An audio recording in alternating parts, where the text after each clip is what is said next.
Glória a Deus. Amém. Amém, queridos. Louvado seja o nome do Senhor. Estamos reunidos também para a palavra de Deus. Amém. Convido a igreja para abrir suas Bíblias em Lucas, capítulo 10, verso 25. Lucas, capítulo 10, verso 25. E peço a todos os presentes que mantenham realmente toda a atenção à santa palavra de Deus. Amém. Capítulo 10, verso 25 de Lucas. Quem achou pode dizer amém. Amém. Fique em pé em nome de Jesus. Vamos fazer essa leitura juntos. Certa vez, um advogado da lei, ou mestre, levantou-se com o propósito de submeter Jesus à prova e lhe indagou: Mestre, o que preciso fazer para herdar a vida eterna? Oremos, irmãos. Pai querido, justo, santo e fiel, bondoso, Pai, nós queremos agora nos dedicar à palavra, Pai, tanto para pregar quanto para ouvir. Que o Senhor nos ajude, que o Senhor nos instrua, Senhor, nesta hora, Pai, pelo Teu Espírito, pela Tua santa verdade, Pai. Oramos para que a Sua palavra seja pregada, Pai, Senhor, mas debaixo do poder do Espírito Santo, e que ela penetre os nossos corações, porque ela é apta para produzir em nós a Tua plena vontade, Senhor. Que o Senhor plante a Sua palavra em nossos corações como semente, e que todos aqui recebam essa palavra, Pai, em nome de Jesus Cristo. Amém. Podem sentar, irmãos. Louvado seja o nome do Senhor. Louvado seja o nome do Senhor. Então, nós estamos ainda, pela graça de Deus, meditando no Evangelho de Lucas, a respeito de Jesus Cristo, da sua vida, do seu ministério e daquilo que Ele fez por nós. Amém. E esse versículo é muito importante entender que o mestre da lei, ele se levanta, e o propósito, ele se levanta para ir até Jesus, e o propósito do seu coração é testar Jesus. Ele quer testar o conhecimento, ele quer testar a autoridade de Jesus. Amém? Perceba que isso já é por si só um motivo errado, não é? Mas ele faz a pergunta que nos chama a atenção, que é: o que preciso fazer para herdar a vida eterna? Amém? Veja só, irmãos, na verdade essa pergunta desse mestre da lei, ela está inserida em 3 perguntas que consideramos as mais importantes perguntas que existem no mundo. Ou seja, ele aqui faz a pergunta mais importante de todas. Na filosofia, nós encontramos essas 3 perguntas que formam uma: de onde eu vim, quem sou e para onde vou? Em mais de 2000 anos de filosofia escrita, tentaram responder, os filósofos tentaram responder a estas questões universais, mas sem sucesso. A filosofia não conseguiu responder. A ciência tenta, desde que ela evoluiu, responder estas 3 questões, ou esta única pergunta universal: de onde eu vim, quem sou e para onde vou? E olha só, o mestre da lei chega para Jesus e faz que pergunta: para onde eu vou? Por quê? A pergunta é: o que eu faço para herdar a vida eterna? Eu quero a vida eterna, ok? Mas o que eu faço para herdar a vida eterna? Para onde eu vou, Jesus? E agora é diferente, porque ele está perguntando a alguém que pode responder. Amém. Agora é diferente, irmãos. Mas para descomplicar, eu quero contar uma história para vocês. Certa vez, um rapaz universitário recebeu a difícil tarefa do seu professor que, abre um parênteses, o seu professor que não gostava dele, deu a ele essa tarefa de responder estas questões: de onde eu vim, quem eu sou e para onde vou. O jovem decidiu ir para o interior, para que ele saísse do barulho da cidade. Ele disse: eu vou para o interior, para que lá eu tenha uma mente tranquila, para que eu possa responder essas questões. E ele levou uma pilha de livros com ele, mais livro do que roupa. Quando ele chegou no interior, se instalou por lá, e aí ele sentou-se à beira de uma estrada, onde se via o horizonte, e ficou meditando durante dias e mais dias. Um certo dia, ao longe, ele vê um senhor do interior vindo em direção a ele com roupas simples e chapéu de palha, vindo na direção dele, devagarzinho, com uma enxada nas costas. E é quando aquele senhor se aproxima dele e diz: bom dia, doutor. Aí ele responde: bom dia, só que eu não sou doutor ainda. Aí aquele senhor do interior olha e diz: mas o senhor está rodeado de livros. A gente daqui do interior, quando vê um homem cheio de livros desse jeito, a gente já sabe que é doutor. Ele diz: ainda não. Mas, disse aquele jovem, para ser doutor, é só responder uma simples questão. E a questão é: de onde eu vim, quem eu sou e para onde vou. Aquele senhor do interior deu uma larga gargalhada e disse: peraí, se eu responder essa questão, eu sou doutor agora? Aí o jovem olhou, riu e disse: o senhor vai ser doutor se o senhor responder essa questão. Ele disse: é muito fácil, todo menino aqui do interior sabe responder essa pergunta. Olha, vou dizer para o senhor: eu sou Zé Cipriano, venho da roça e vou para casa almoçar. O senhor não sabe disso não, doutor? Pastor, o que significa isso? Significa, irmãos, que as questões mais complicadas da vida, elas só são complicadas enquanto não se pergunta a pessoa certa que tem a resposta. Amém. E esse jovem, o mestre da lei, este mestre da lei, ele está diante daquele que tudo criou.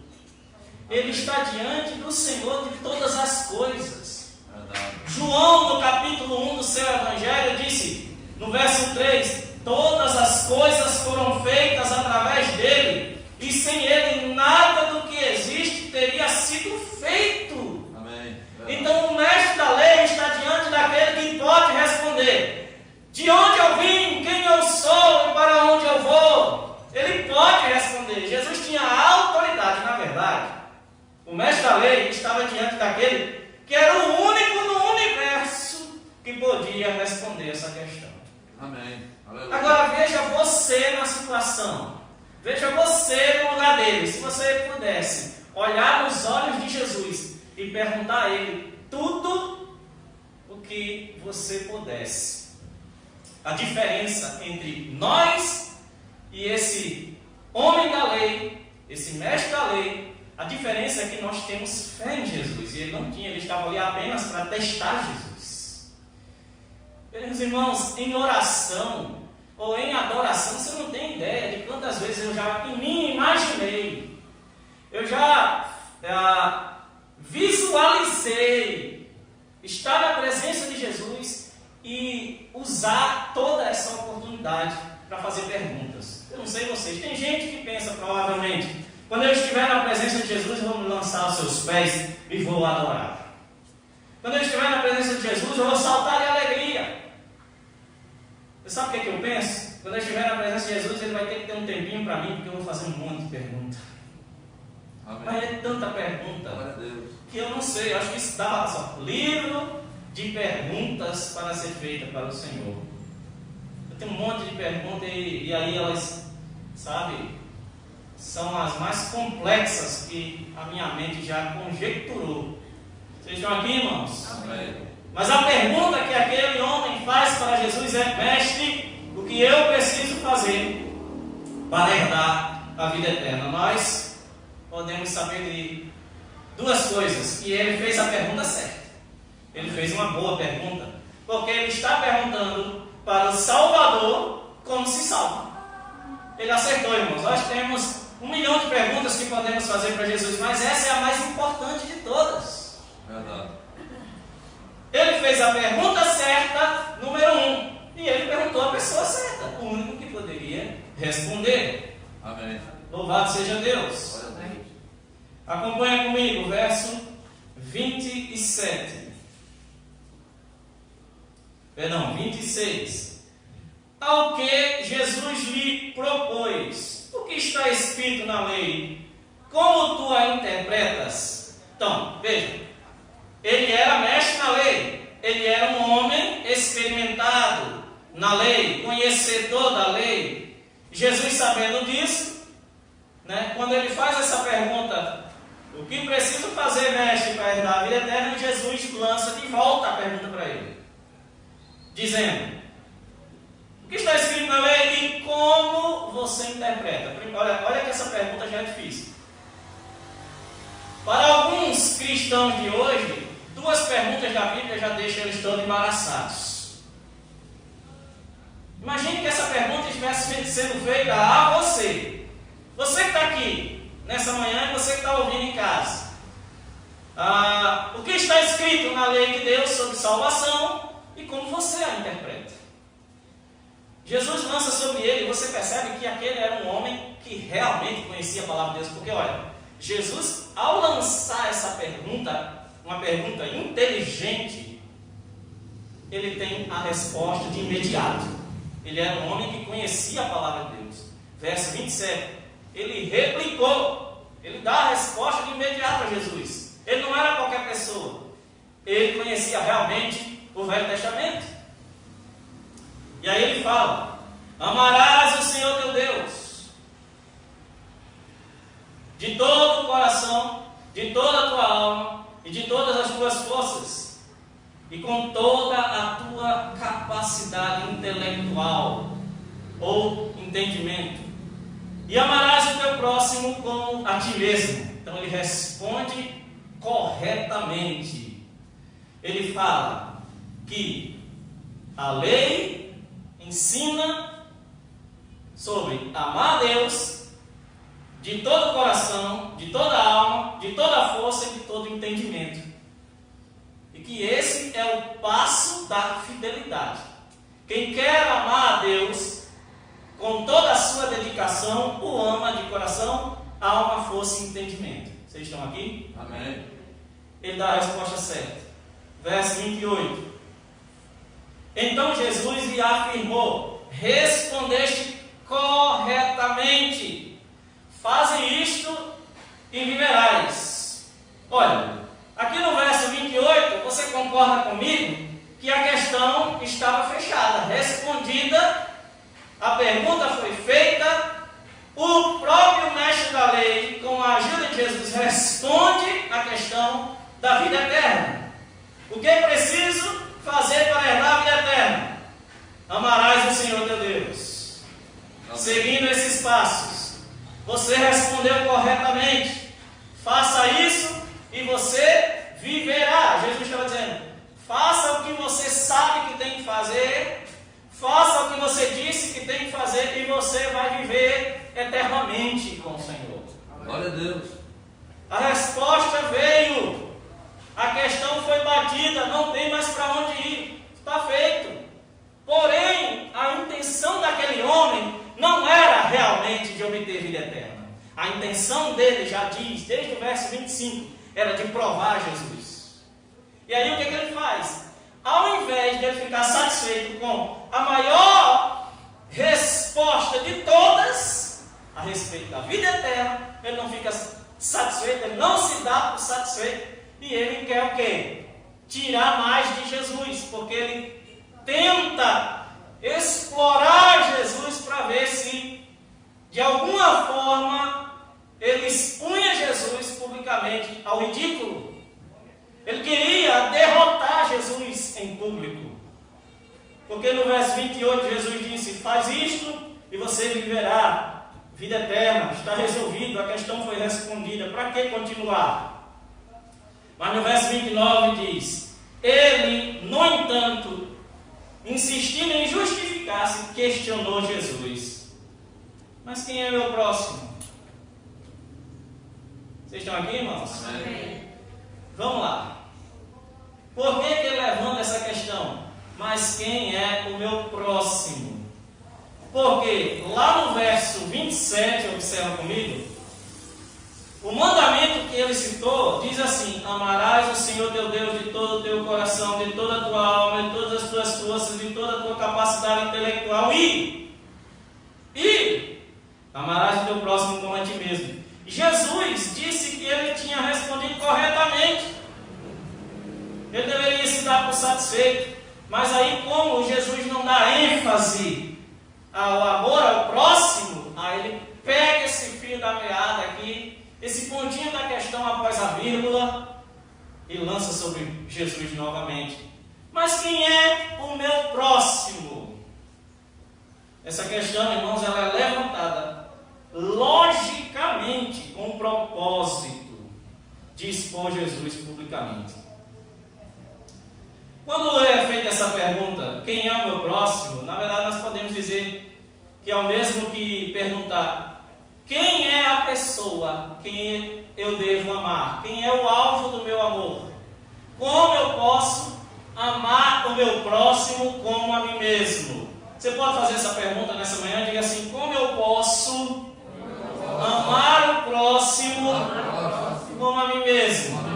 Você sabe que este mandamento, ele é perpétuo, né? Verdade. Amar o Senhor sobre tudo e amar o próximo como a ti mesmo. Jesus ensinou isso. Acabou, irmãos. É vida eterna vivendo isso aqui. Amém. É para sempre vivendo isso aqui. Amar o próximo como a mim mesmo. E aí ele pergunta: mas quem é o meu próximo? Eu quero saber quem é o meu próximo. Mas você já sabe que a intenção não era boa. A resposta de Jesus vem através de uma parábola, que é uma parábola muito conhecida, a parábola do samaritano. Vamos ver? Verso 30. Diante do que Jesus lhe responde assim: certo homem descia de Jerusalém para Jericó, quando veio a cair nas mãos de alguns assaltantes ou salteadores, os quais, depois de lhe roubarem tudo e o espancarem, fugiram, abandonando-o quase morto. Vocês estão por aqui? Amém. Abra um parênteses, irmãos. A Bíblia está falando, através dessa parábola de Jesus, ou Jesus está falando, que dois assaltantes atacaram aquele homem, ok? Que estava indo de onde? De Jerusalém para Jericó. Esses dois assaltantes, eu quero frisar algo aqui. Perceba, meu irmão, alguns dias atrás, eu estava conversando com a liderança da igreja e eu fiz uma pergunta que poucos ousaram respondê-la. E a pergunta era a seguinte: os pecados de hoje são maiores do que os pecados de antigamente? E geralmente as pessoas respondem sim, sim, sim. Hoje as pessoas pecam mais do que antigamente. Não é? Não se responde geralmente assim, porque as pessoas lembram quando Jesus disse: por se multiplicar a iniquidade, o amor de muitos se esfriará. Mas o que Jesus está falando é sobre amor e um esfriamento do amor. E o que eu estou perguntando é sobre o pecado. Se o pecado também tem se multiplicado, se o pecado tem sido muito mais praticado hoje. Veja só o que Eclesiastes capítulo 1, verso 9 diz. Olha só.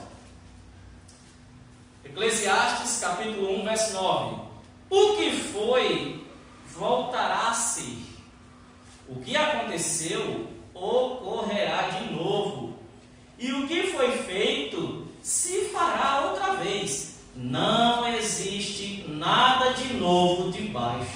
do sol. Amém. Escute, muito importante você saber disso. O homem, o ser humano que está sobre essa terra, comete os mesmos pecados desde sempre. Quando você vê um jornal, quando você vê uma notícia ruim, como uma notícia de um homem que maltrata uma mulher ou maltrata uma criança, quando você vê a notícia de um assassino em série, quando você vê essas notícias rondando o mundo das drogas, aí você olha e diz: meu Deus, esse mundo está acabado. Deixa eu explicar uma coisa para você: não há nada novo debaixo do céu. Lembre-se, Sodoma e Gomorra foram duas cidades que foram destruídas pela quantidade de pecados que existia nela. Verdade. Glória a Deus. Lembre-se que o mundo antigo foi destruído com dilúvio. Amém. Porque quando Deus olhou do céu, não viu praticamente ninguém que se salvasse. O pecado é o mesmo, irmão, só muda de endereço. Verdade. Os pecados são mesmos. Fechando parênteses, porque nós vemos que a Bíblia está dizendo que, numa parábola, naquela época, se Jesus está usando esse tipo de argumento, é porque naquela época já existia, irmãos.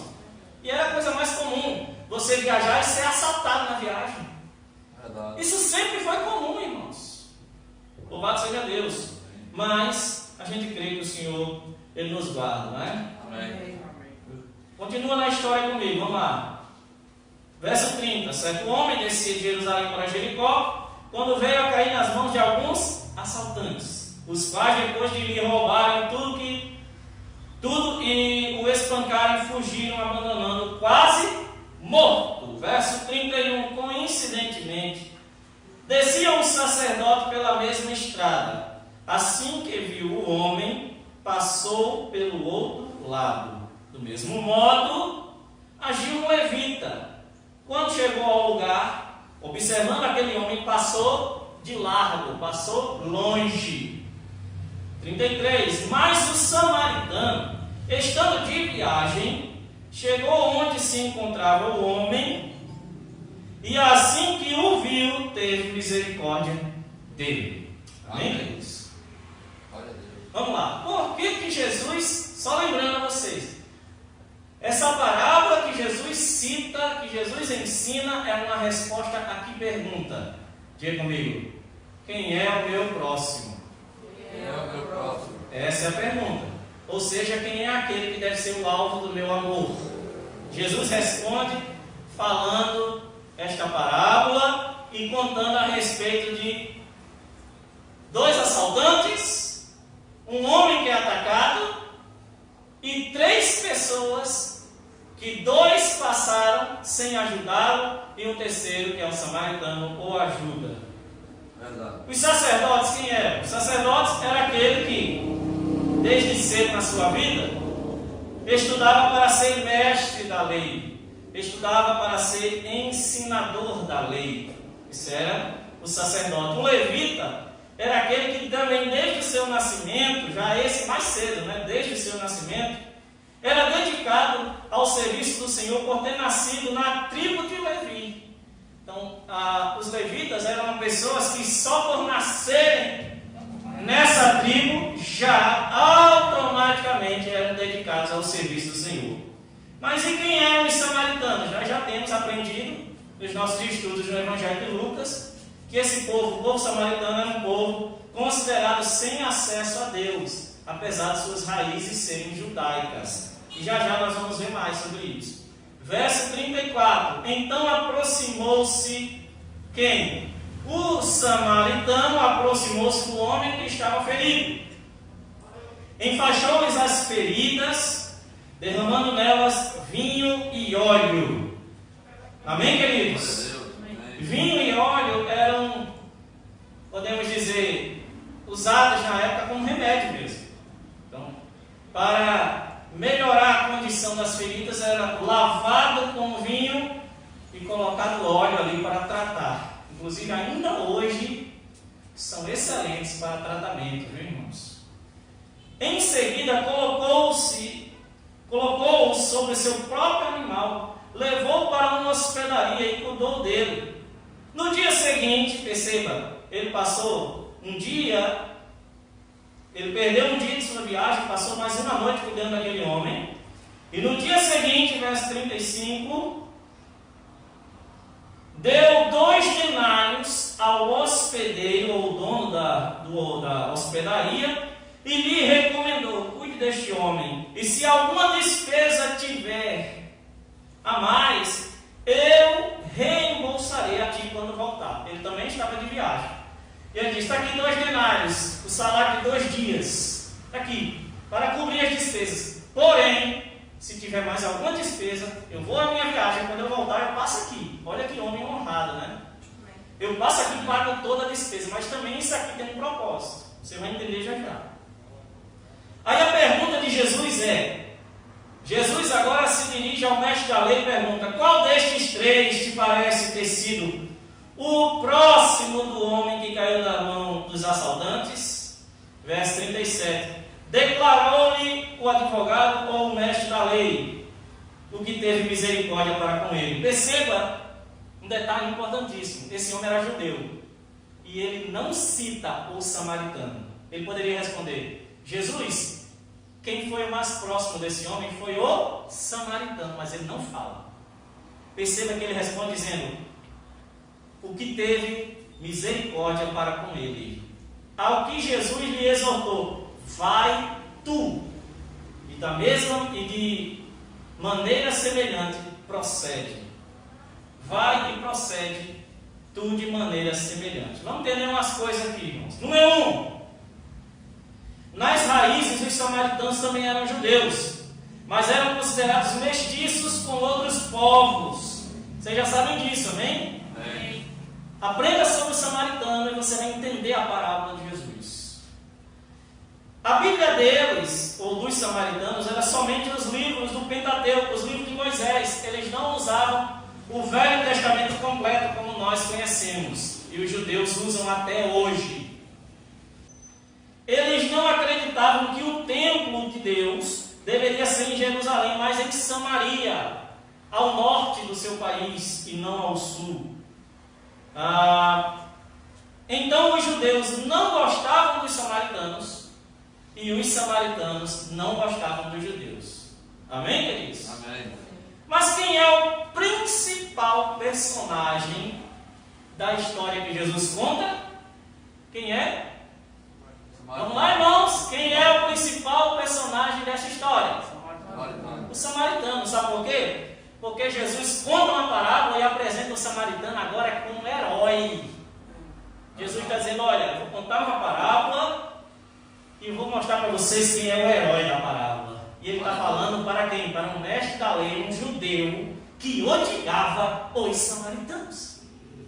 Jesus conta essa história e para os judeus é difícil engolir uma história como essa. Você começa a perceber por que os mestres da lei odiavam tanto Jesus.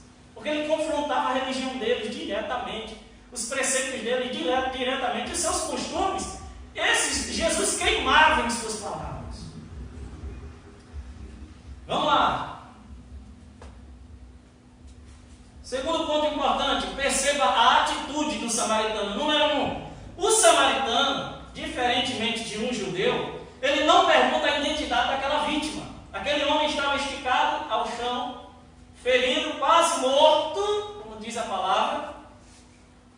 Mas ele não chega olhando: mas vamos ver aqui se você é do meu povo ou se você é judeu. Porque se você for judeu, eu não vou ajudar. Não, ele não pergunta a identidade. Ele vai lá e ajuda aquele a quem precisa. Amém. Lembra qual é a pergunta do mestre da lei? Quem é o meu? Vamos lá, igreja, quem é o meu? Ou seja, quem é a pessoa que eu posso dedicar o meu amor, que eu posso ajudar? Aí, o samaritano vem e faz exatamente isso. Encontra alguém em seu caminho precisando da sua ajuda. E vai lá e ajuda sem questionar. Verdade. Agora abre outro parênteses aqui. Será que geralmente nós somos assim? Ou nós precisamos de pré-requisitos para ajudar alguém? Eu vou ajudar essa pessoa, mas ela não está cheirando bem. Eu vou ajudar essa pessoa, mas só que eu não tenho tanto dinheiro para ajudar. eu vou ajudar essa pessoa. Não vou não, porque eu estou sem tempo. Meu tempo é curto, eu não posso ajudar. Quantas vezes você passou por alguém que na rua disse assim, me dá uma informação, e você disse, espera aí que eu estou apressado. Misericórdia. O samaritano, ele primeiramente não pesquisa a identidade daquela pessoa. Segundo, ele limpa as suas feridas. Amém. Verdade. Isso aqui é uma coisa bem delicada, né, irmãos? Você limpar as suas feridas, ou ir a um hospital para que alguém limpe as suas feridas, é uma coisa. Agora, você limpar as feridas de uma pessoa. Terceiro, ele paga as suas despesas. Ele paga as despesas de hospedagem. Agora vem um detalhe importante que eu disse que ia citar para vocês. O samaritano fala com o dono da hospedaria e diz assim, olha, se alguma coisa a mais tiver aí de custo, qualquer despesa a mais, eu vou à minha viagem, quando eu voltar eu pago. Sabe por que ele faz isso? Porque na lei dizia que qualquer pessoa, nesta mesma condição, se não pagasse a sua dívida, tinha que servir como escravo. Então, aquele homem, quando ele fosse curado, ele teria que se tornar escravo do dono da hospedaria. Sabendo disso, o samaritano não somente livra aquele homem da morte, mas ainda livra ele de se tornar escravo. Verdade. Aleluia. Glória a Deus. Pagando toda a dívida dele. Verdade. Isso é muito importante, irmãos. Jesus não responde a pergunta mais uma vez diretamente. Quem é o próximo? Pelo contrário, ele faz novamente o mestre da lei responder. E aí, quando o mestre da lei responde, descobre que para Jesus, aquele que cumpriu o mandamento do Senhor foi um samaritano. Perceba a seriedade dessa resposta. Parece coisa simples quando a gente lê sem saber as entrelinhas. Mas Jesus estava olhando para um judeu e dizendo para ele, vá e haja da mesma forma que o seu inimigo. Vá e haja de forma semelhante àquele que você reprova a conduta dele. Vocês estão aqui, irmãos? Amém. Quais lições nós aprendemos com essa parábola e com todo esse texto que Jesus nos dispõe desta conversa entre ele e o mestre da lei? Duas coisas eu quero apresentar para vocês. Primeiro, já no início da história nós aprendemos como receber a vida eterna. Sabemos que é amando a Deus de todo o coração, de toda a nossa alma, força e entendimento. Diga comigo, a vida eterna, eu obtenho, amando a Deus, de todo o coração, toda a tua alma, toda a minha força, e todo o meu entendimento. Agora olha para mim, são quantas? Quantas ações? Olha para mim bem fixo, ok? Essas 4 são impossíveis. Se você sair daqui e disser no seu coração, eu vou me esforçar para amar a Deus sobre todas as coisas. Primeira coisa, você nem deveria mais voltar para casa. Porque você tem que abandonar tudo que você tem em casa para amar a Deus de todas as coisas. De toda a tua força. Com toda a tua alma significa que todo o seu sistema emocional, todo o seu aspecto emocional vai ser dedicado exclusivamente a Cristo. É verdade. Toda a tua força significa que nunca mais você vai pegar e levantar um copo que não seja para a glória de Cristo. E todo o teu entendimento significa que tudo que você pensar a partir de agora será pensamentos de Cristo, pensamentos da palavra, pensamentos de vida eterna. É possível? Não. Pois é, você qual o caminho, mas mostrar que o caminho é impossível de ser trilhado sozinho. Se você tentar, você vai fracassar. Mas se você chamar Jesus para ir neste caminho com você, você vai ter sucesso e herdará a vida eterna. Hebreus capítulo 7, verso 25. Veja o que diz. Concluindo, Ele é poderoso para salvar definitivamente aqueles que por intermédio dele achegam-se a Deus, pois vive para sempre. Amém. Para interceder por eles. Vive sempre para interceder por eles. A obra de Jesus é andar do seu lado, de mão dada com você, para conduzir você à vida eterna. Essa é a obra de Jesus. Eu quero dizer para você que Ele nunca vai falhar. Amém. Nós vamos continuar cometendo aqui e ali falhas, mas Ele não, irmão. Porque Ele é poderoso para salvar definitivamente. Aqueles que Ele escolhe, Ele vai pegar pela mão e conduzir até a entrada do céu. Glória a Deus. Não tenha dúvida disso. Louvado seja o nome do Senhor. Então, podemos amar a Deus? Essa é a pergunta. De todo o nosso coração, alma, força e entendimento? Sim, por intermédio de Jesus. Amém. Glória a Deus. Pelas obras de Jesus. Então, o Espírito Santo vai trabalhar no nosso coração para que encontremos o equilíbrio e sejamos fiéis a Deus. Número 1 é isso. Número 2, o que aprendemos com esta lição? É a grande pergunta também que aparece na parábola do samaritano. Quem é o meu próximo? Afinal de contas, quem é este? Eu vou dizer para você, é muito simples. O meu próximo, o teu próximo, é todo aquele que precisa de você. Amém. Veja, não aqueles que você escolhe, mas aqueles que precisam de você. Amém. Nós temos a tendência de escolher a quem ajudar. Mas a parábola do bom samaritano mostra um homem e um exemplo dado por Cristo de como ajudarmos, sem escolher a quem. É verdade. Veja só, ainda que seja o teu, segura na cadeira, é melhor, segura por aí. Ainda que seja o teu inimigo. Glória a Deus. O teu inimigo chega diante de você precisando de ajuda. Você, não, esse aí eu não vou ajudar, porque esse aí nem fala comigo.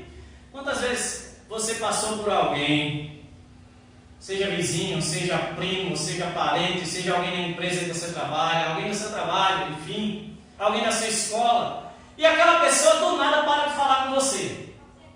Você nem sabe o que você fez e aquela pessoa para de dirigir a palavra a você. Pois é, aquela pessoa toma uma ação, uma atitude onde ela diz, agora eu sou teu inimigo. Pois é, se esta pessoa passar por você e não falar com você, mas na próxima esquina ela tropeçar e cair, você é o bom samaritano que tem que chegar lá e ajudá-la sem olhar quem. Verdade. Ah, mas ele passou e não falou comigo. Não tem importância. O seu relacionamento com Deus é um, o dele é outro. A questão é como nós nos relacionamos com o próximo. Amém? Outra coisa importante, o mestre da lei, ele estava preocupado em saber quem era o próximo. Mas ele deveria pensar, de quem eu serei o próximo? Se alguém quer amar o próximo como a si mesmo, deveria perguntar, de quem eu serei o próximo? Alguém está me entendendo, irmãos? Amém. Por exemplo, você vai sair daqui, você vai para sua casa, amanhã, segunda-feira, os dias se seguem, em toda a situação que surge diante de você, a atitude daquele que quer amar o próximo como a si mesmo é procurar a quem ajudar. Não importa quem. Não importa quem. E você sabe que nós vivemos numa sociedade que é completamente oposta a isso, né? Veja o que diz, por exemplo, 1 João capítulo 3, verso 17. E eu quero concluir aqui com este versículo. 1 João capítulo 3, verso 17, diz assim a palavra do Senhor: se alguém possuir recursos materiais e, observando seu irmão passando necessidade, não se compadecer dele, como é possível permanecer nele o amor de Deus? Sabe, irmãos, uma coisa sempre tem me chamado a atenção em todos, desde o meu primeiro ano como crente, como cristão, desde que eu me converti, uma coisa sempre me chamou a atenção. Por que existem crentes que têm tanto dinheiro e outros que não têm? Por que existem irmãos que têm 3, 4, 5 carros em sua garagem e tem gente que não tem uma bicicleta para andar? Eu digo para vocês, sem sombra de dúvida, eu digo para vocês, porque alguns ainda estão amando o tesouro dessa vida. Verdade. Porque a igreja de Cristo, em Atos dos Apóstolos, cheia do ágape, cheia do amor de Deus, compartilhava os seus bens. Sabe, irmãos, eu fico vendo alguns cristãos que moram em países chamados, né, porque nem sempre é a verdade, desenvolvidos, países que têm mais dinheiro, e os cristãos de lá vivem nas melhores mansões e carros do ano e as melhores faculdades, enquanto eles olham vídeos na internet de irmãos africanos, pobrezinho deles, eles estão comendo papa de milho, pobrezinho deles, coitadinho deles, e eles voltam para suas casas, para os seus banquetes e para os seus carros de luxo. Isso não é cristianismo. Este versículo está dizendo que se alguém se comporta desta forma, não é possível permanecer nele o amor de Deus. Verdade. Essas pessoas vão se deparar com a condenação, vão se deparar com o juízo de Deus um dia. Verdade. Sabe, irmãos, durante anos eu tenho sido pastor. E sabe quantos supostos membros de igreja, eu perdi porque eles eram ricos? Quase que todos. Sabe por quê? Porque os ricos sempre querem um tratamento diferente. Escute, você que está me ouvindo em casa, você que quer um tratamento diferente, você não terá na igreja do Deus vivo. Na igreja do Deus vivo todos são iguais, até mesmo o último bebê que chegou, o mais novo bebê, ao mais velho, do pastor da igreja ao irmão que abria a porta, são todos iguais perante o Senhor. Amém. Verdade. E se algum dentre nós tem fechado, tem encerrado o seu coração e esquecido da necessidade do seu irmão, verdadeiramente o amor de Deus não está nele. Verdade. Glória a Deus. Eu concordo com João. Eu concordo com João e sei que João era um apóstolo experiente quando escreveu isso. Amém. Amém, queridos? Amém. Quem é o meu próximo? Todo aquele que precisar de mim. Aleluia. Eu tenho uma leve impressão que se nós sairmos daqui e olharmos o mundo com essa perspectiva que estamos aprendendo nessa manhã, nós vamos descobrir que tem um monte de gente esperando a nossa ajuda.